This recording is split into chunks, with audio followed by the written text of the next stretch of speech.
dhalinyarada cuslaatay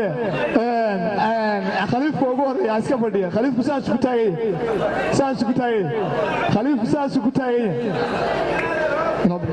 قبل وقت